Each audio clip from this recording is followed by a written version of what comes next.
I think what we need here is maybe a coffee table or some type of centerpiece. So I'm going to create a glass table, which I think could look interesting.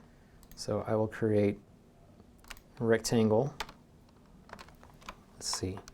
From this view, I will create my table. And I'm going to do it with a rectangle.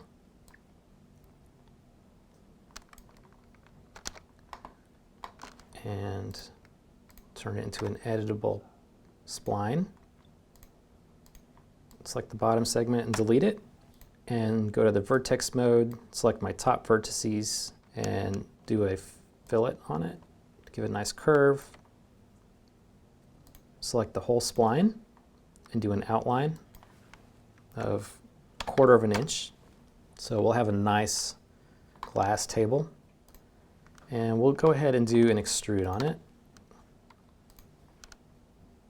And there's my table. That's a glass table. Nice modern glass table. And it may be too big for my scene here, but let's rotate it and see how it looks. The nice thing about modeling it myself is I can always adjust how big it is. It's looking pretty good. And we'll give it a nice glass material. So let's apply it. So the diffuse, again, for glass is going to be black. The reflection is going to be white. The refraction is going to be close to white, and that way we can get a little definition to it. And in this case, I'm going to give it a fog color. And this is the way that the light is going to refract through it. It's going to give it a color.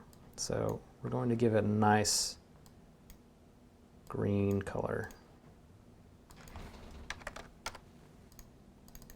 There we go. So let's see how that renders. Okay, so it's more clear than what I set it to, but the glass is looking good.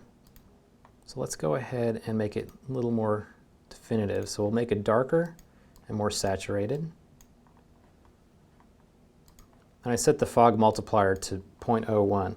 The higher it is, the more of that effect you're going to get. So let's try it at 1 and see what it looks like.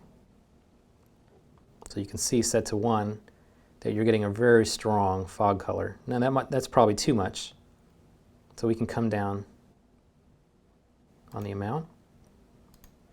So let's set that to 0.25 and see how that looks. That's looking better. So on our edge we have a nice dark edge, which is what glass does. We're getting some color in it, but you can still see through it. Okay, and now we're going to add a little more light into our scene. So we're going to put a pendant in here.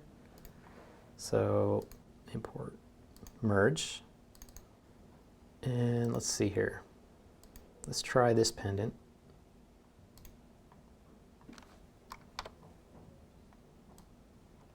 We're going to move it in our X direction. And typically we're going to have it centered over our coffee table and our couch. So let's move it in the right spot and make sure that it's touching our ceiling correctly. There we go. See how that's looking. Move it over just a little bit, and we'll do a quick region render. See how that's looking.